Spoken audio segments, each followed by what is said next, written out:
On November 27, 1957, Caroline Kennedy was born into America's most storied dynasty.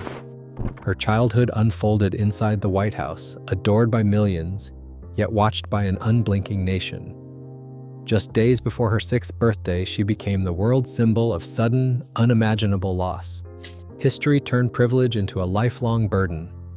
How does a child survive and then rebuild when innocence ends so publicly? The answer reveals the true cost of legacy. January 20th, 1961. Caroline Kennedy, just past her 3rd birthday, stepped through the doors of the White House as her father took the oath of office. The world called it Camelot, a palace of marble floors, grand staircases, and endless rooms where a small child's laughter echoed through the halls of power. Reporters crowded the gates, notebooks ready, hoping for a glimpse of the president's daughter. Photographers waited for the flash of her red coat on the south lawn, or for the sight of her pony Macaroni trotting past the rose garden. Inside, life unfolded with a rhythm both ordinary and extraordinary. Breakfast meant orange juice and cereal at a long table, sunlight spilling through tall windows while her father read the newspaper and her mother reminded her to sit up straight. The White House became a playground. Caroline and her younger brother John Jr. darted through secret corridors, built forts behind velvet curtains, and staged impromptu dance performances for staff and guests. In the Oval Office, she sometimes pressed her face against the desk as her father worked, drawing pictures or listening to the hum of grown-up conversation. Jacqueline Kennedy, determined to give her children a normal childhood, set up a small school in the solarium. Caroline joined a handful of classmates, children of aides and staff, learning her letters and numbers under the watchful eyes of 2 teachers. The classroom was bright, filled with maps, globes, and stacks of colored books. Caroline wore the dress code her mother chose, red, white, and blue. She recited poems, learned French, and traced the outlines of distant countries. The world watched every detail. Magazines published stories about Caroline's favorite toys and her birthday parties with circus clowns and pony rides. When she lost her first tooth, it made headlines. When she rode Macaroni, Life magazine captured the moment for millions to see. Her days, filled with games and lessons, were never truly private.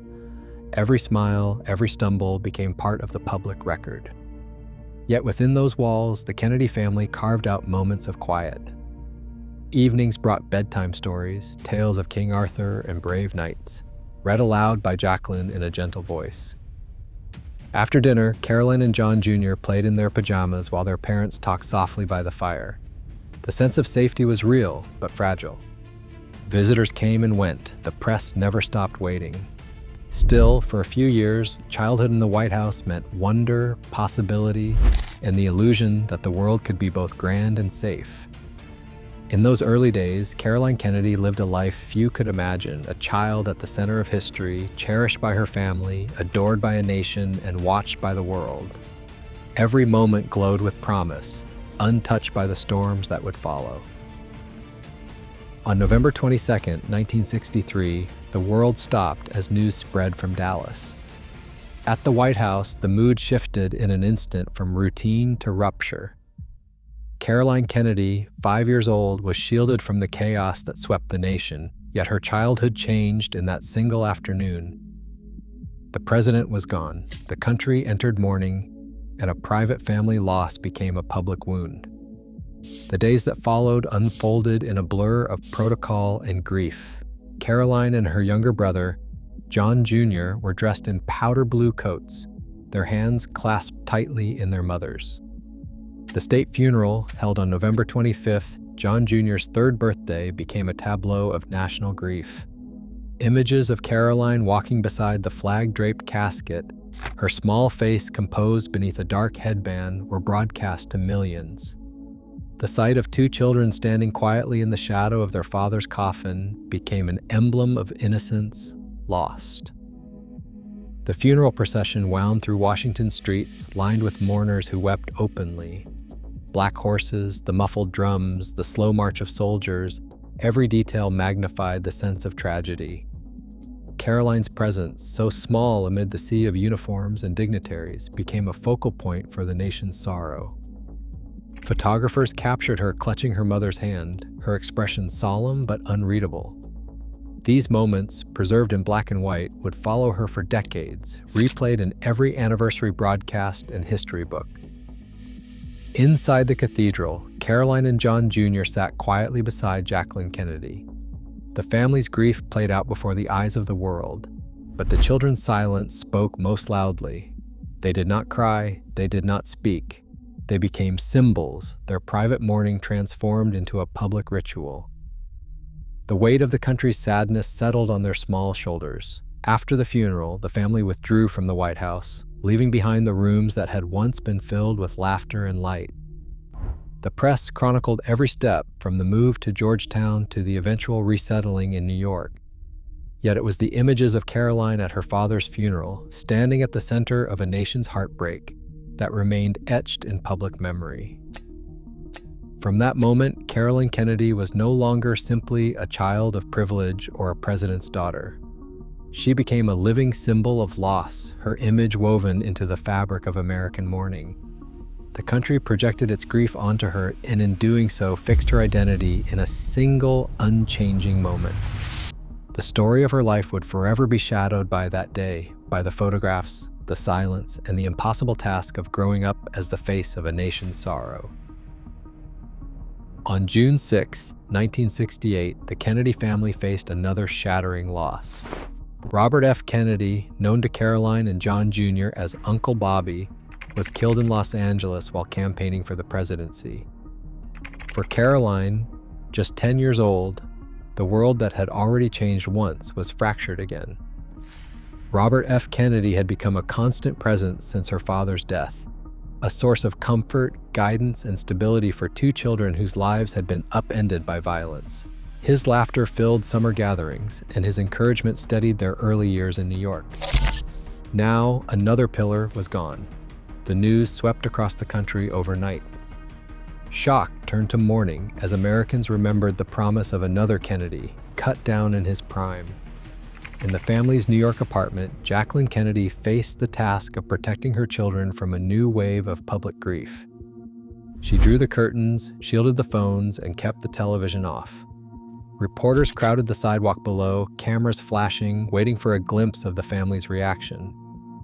Inside, the mood was hushed and tense.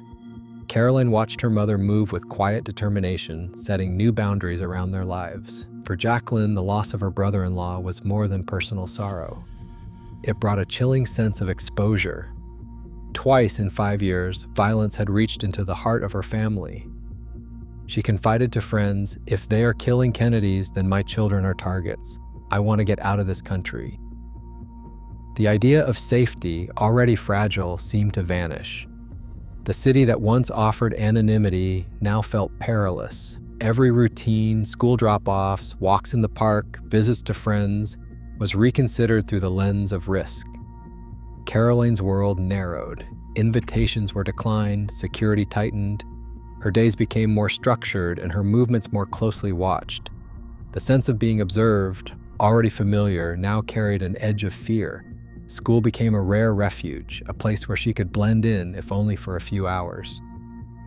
At night, the apartment was quiet.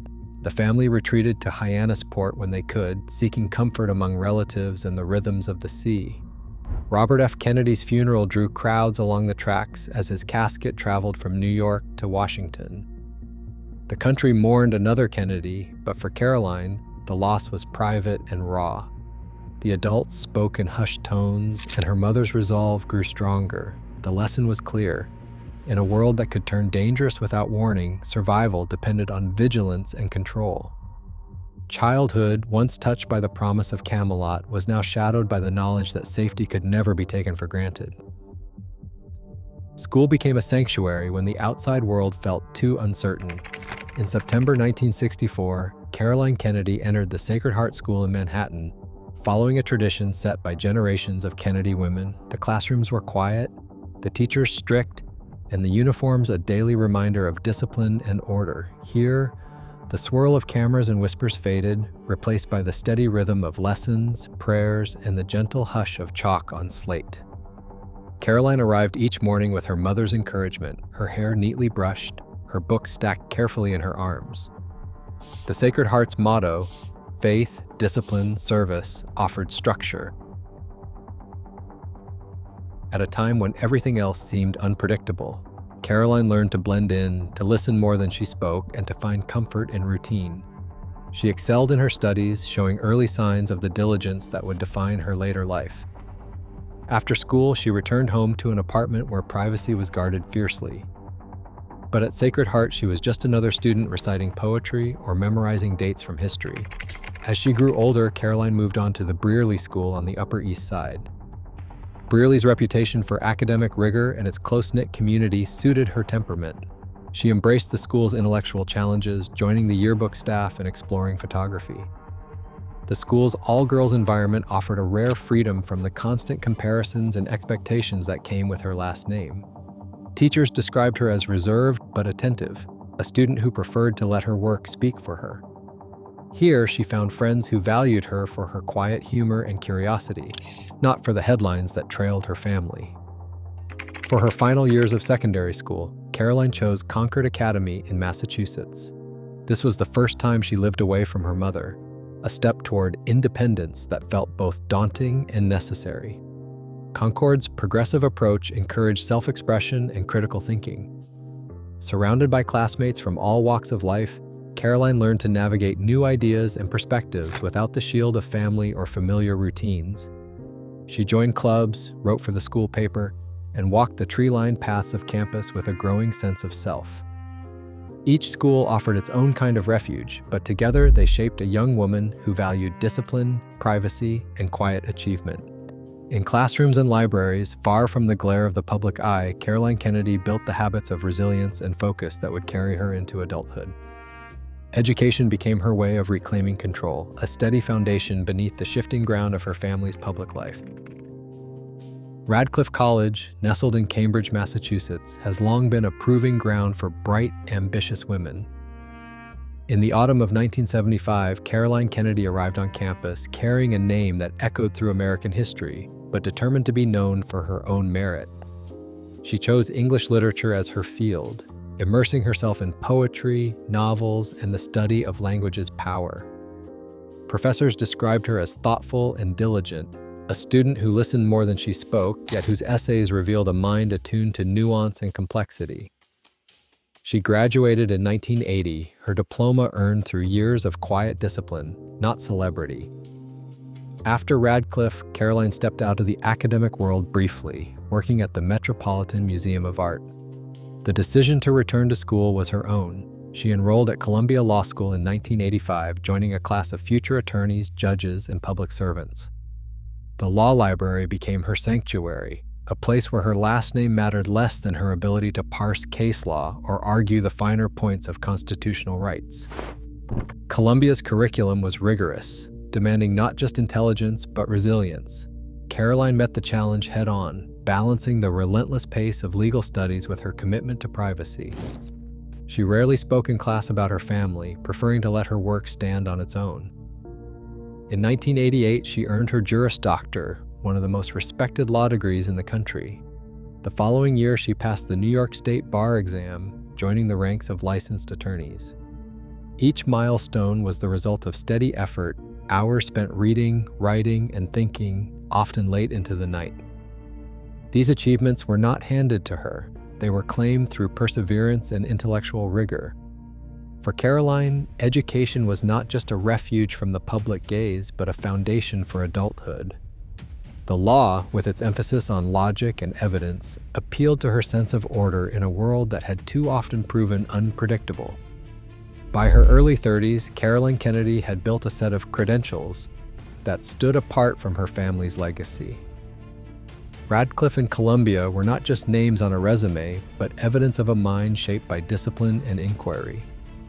In a family known for politics and public drama, she chose the quieter path of scholarship and professional preparation. The degrees on her wall spoke not of myth, but of earned competence, credentials that would open doors to a life of service on her own terms. Caroline Kennedy stepped into adulthood with a quiet determination to build a life beyond the weight of her surname. In the early 1980s, she joined the staff of the Metropolitan Museum of Art in Manhattan, immersing herself in the world of American painting and sculpture.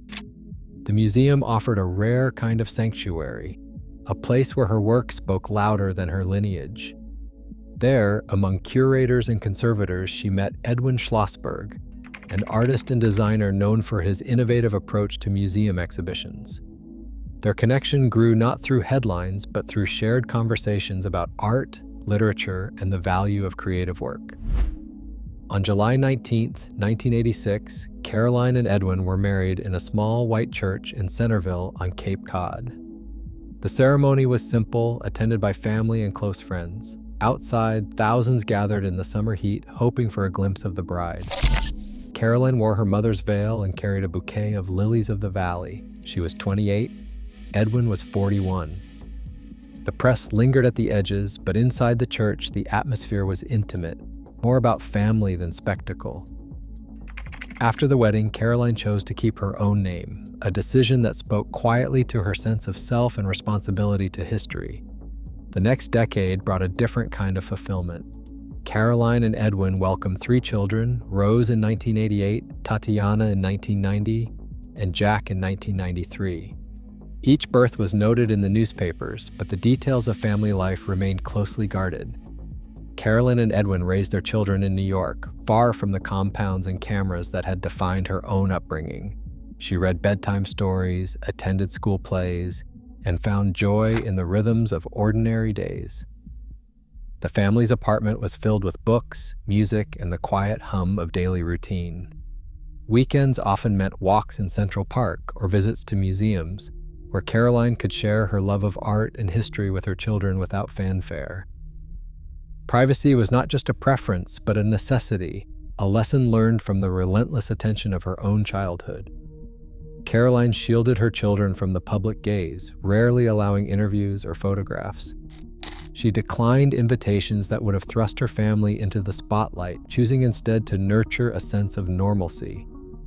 The Kennedy name appeared on school rosters and mailboxes, but inside their home, the focus was on growing up, not growing famous. In these years, Caroline Kennedy found a measure of peace in the ordinary joys of marriage and motherhood, quietly determined to give her children the freedom she had so rarely known. Caroline Kennedy's public life has often unfolded away from the spotlight, but her influence has been felt most strongly in the quiet work of preserving ideals. As honorary president of the John F. Kennedy Library Foundation, she became the principal guardian of her father's legacy. The foundation, under her stewardship, transformed from a memorial into a living institution, hosting scholars, welcoming students, and supporting civic education across the country. Caroline shaped the foundation's mission with a clear sense of duty, raising more than $65 million to fund programs, archives, and outreach. The library's halls filled with voices from every generation, drawn by the promise of public service and the hope of a more just society. Her commitment reached beyond the walls of the library. In New York City, she led major fundraising efforts for public schools, serving as vice chair of the Fund for Public Schools, and later as director of strategic partnerships for the Department of Education. She brokered partnerships with private donors and cultural institutions, channeling resources into classrooms that needed them most. The $65 million she helped raise became new books, better facilities, and opportunities for children whose lives would never touch the world of Camelot.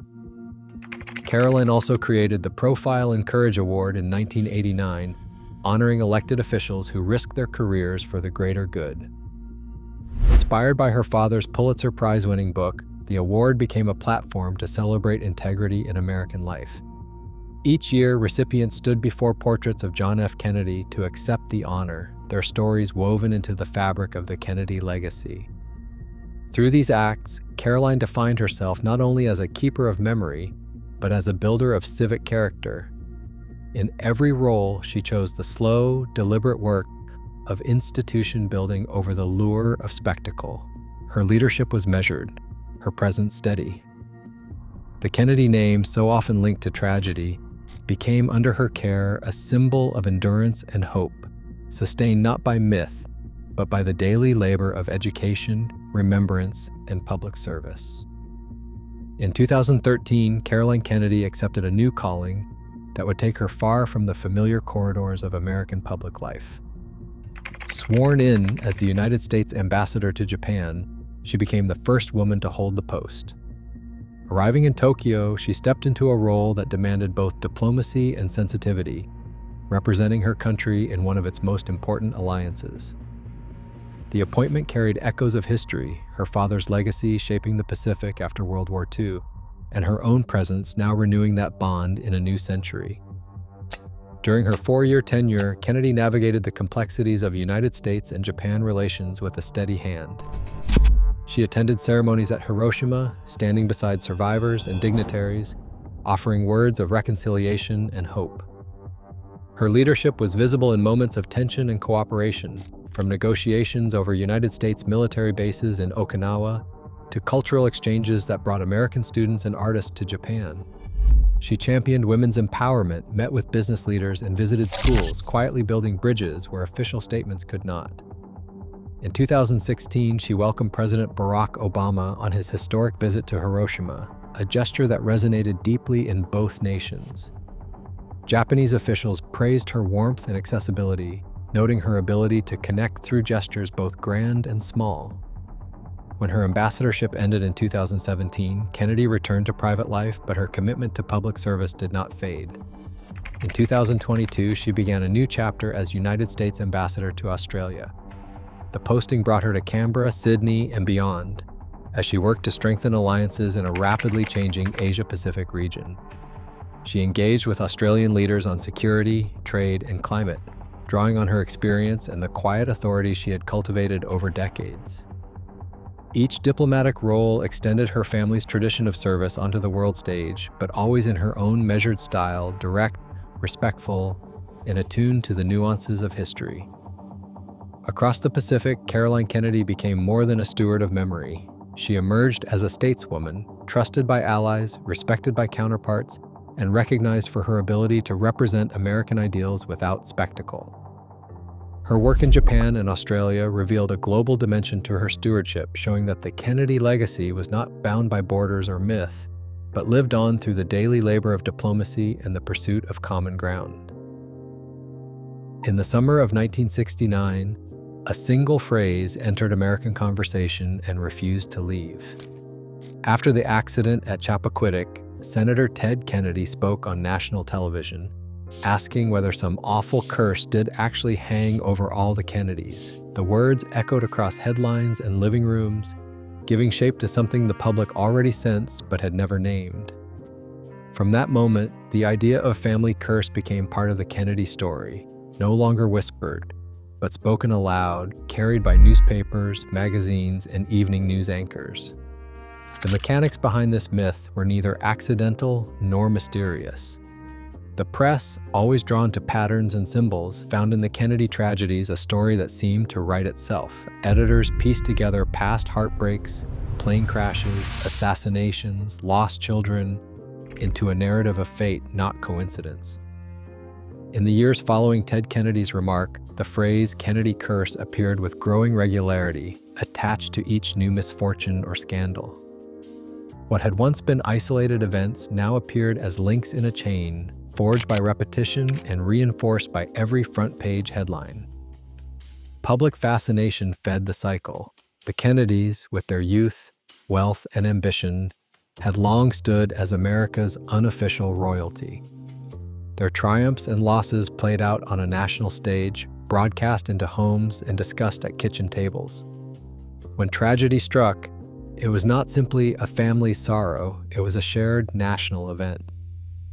The more the media returned to the theme of a curse, the more the public came to expect it, scanning the news for signs that the pattern would continue. Confirmation bias took hold. Each new incident, no matter how ordinary or explainable, was folded into the curse narrative. Accidents became omens, illnesses became evidence. The Kennedys' high-profile lives, full of risk and visibility, offered no shortage of material. Yet for every tragedy, there were dozens of quiet successes, unremarked and unremembered. The spotlight never lingered on the cousins who lived long lives or built careers away from the glare. Instead, the focus remained fixed on loss, reinforcing a sense of inevitability. The phrase itself, Kennedy curse, became a kind of shorthand used by journalists and late-night hosts alike. It appeared in headlines, book titles, and television specials, blurring the line between reporting and folklore. The public, too, became a storyteller, repeating the phrase, passing it down, and weaving it into the fabric of American culture. Over time, the curse was no longer just a description of events, but an expectation, a lens through which every Kennedy was seen. For Caroline Kennedy, this narrative was not just background noise, it shaped the way her life was understood by strangers, neighbors, and even friends. The myth of the curse became a second inheritance, as real and as persistent as her family name. In the end, the story of the Kennedys was no longer told by the family alone. It belonged to the country, shaped and sustained by the words and imaginations of millions. On July 16, 1999, a small plane vanished off the coast of Martha's Vineyard. John F. Kennedy Jr., his wife Carolyn, and her sister Lauren were lost to the sea. The search lasted days, each hour stretching the ache of uncertainty. When the wreckage was found, the headlines circled the world. For Caroline Kennedy, the news was more than another public tragedy. It was the last, irrevocable closing of her immediate family's story. She was 41, now the only surviving child of John and Jacqueline Kennedy. The world watched for her response, expecting spectacle or statement. Instead, Caroline chose silence and dignity. She organized a private funeral mass for her brother at St. Thomas More Church in Manhattan, attended only by family and close friends. There were no cameras inside, no press releases beyond a brief request for privacy. John, Carolyn, and Lauren's ashes were scattered at sea in a quiet Navy ceremony, far from the eyes of the world. Caroline delivered a short eulogy, her words measured and spare, remembering her brother's kindness and loyalty. She spoke of him not as a symbol, but as the best man she had ever known. In the days after the crash, the media pressed at every boundary. Helicopters circled the Kennedy compound. Cameras waited at church doors. Caroline responded with restraint, issuing only a single statement through a family spokesperson, thanking the public for their sympathy and asking for space to mourn. She declined interviews and blocked attempts to photograph the memorial. Even in grief, she guarded the line between public interest and private loss. This act of choosing privacy was not a retreat, but an affirmation. Caroline Kennedy had lived her life in the glare of national fascination, her every milestone shadowed by myth and expectation. The narrative of the Kennedy curse surged again in headlines, but she refused to let it define her brother's memory or her own endurance. Instead, she returned to her family, to her children and her husband, carrying the weight of memory with the same quiet resolve that had guided her since childhood. In the years that followed, Caroline continued her work without spectacle. She preserved her father's legacy, raised her children, and served her country. She did not answer the myth with argument or explanation. She simply lived. The story of her life, shaped by loss and resilience, became its own quiet answer to the legend of the curse, a testament to the power of choosing, again and again, to go on. Today, Caroline Kennedy's life stands as proof that myth cannot eclipse humanity. In an era when public figures are measured by spectacle, she reminds us that dignity and purpose endure beyond tragedy. As America continues to mythologize its icons, her quiet resilience asks a harder question. Do we honor real lives or the stories we tell about them? Thank you for watching and reflecting with us.